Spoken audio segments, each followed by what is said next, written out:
Yeah. Yeah. Okay. Well, I mean, you reviewed.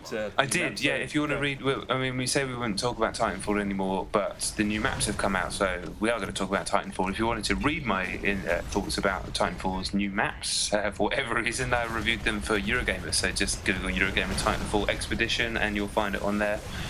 Plenty easy.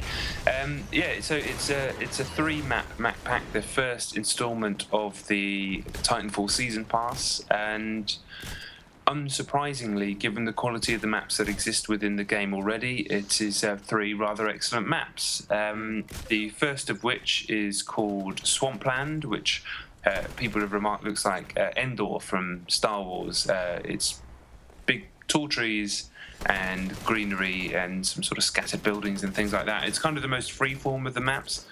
In terms of its structure, it's very cool how you can jump between the trees and wall run between the trees, kind of above everything else that's going on.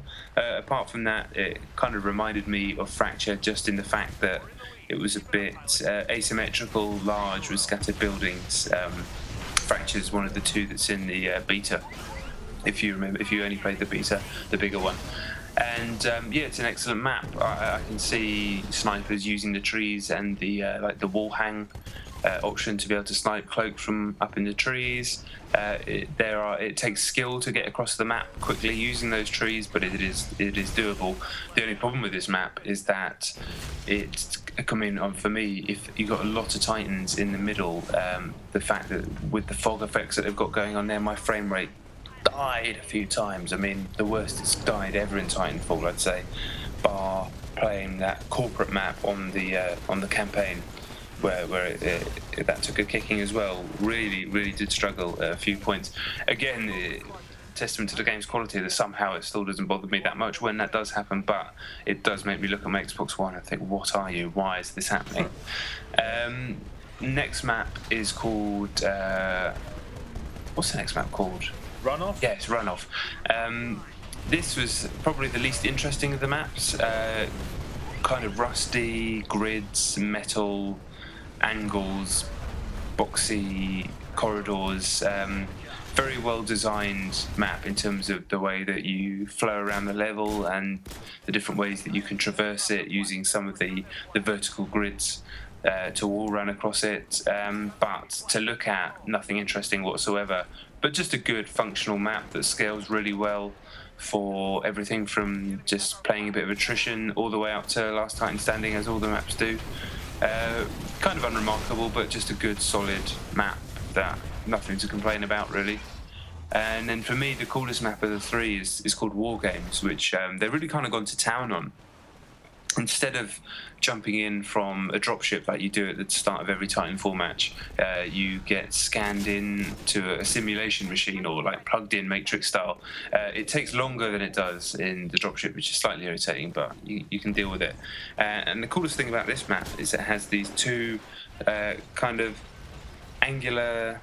they kind of move in kind of like the old British rail sign. I can't think of anything more. I'm a bit tired.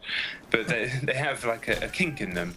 But they're 2 vertical tunnels without tops and bottoms. One is translucent blue and one is translucent orange. They look like they come out of Tron, basically. And they are used to quickly traverse the map from one side to the other, and they're especially effective for capture the flag.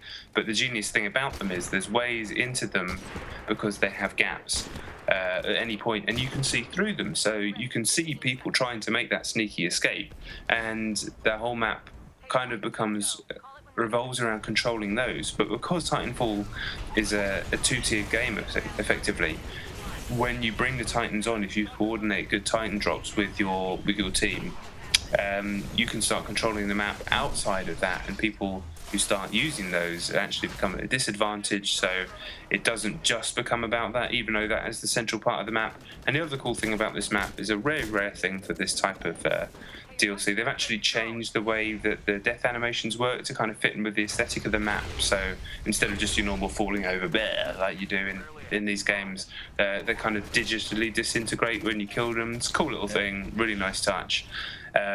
Shows that they've been putting the work in.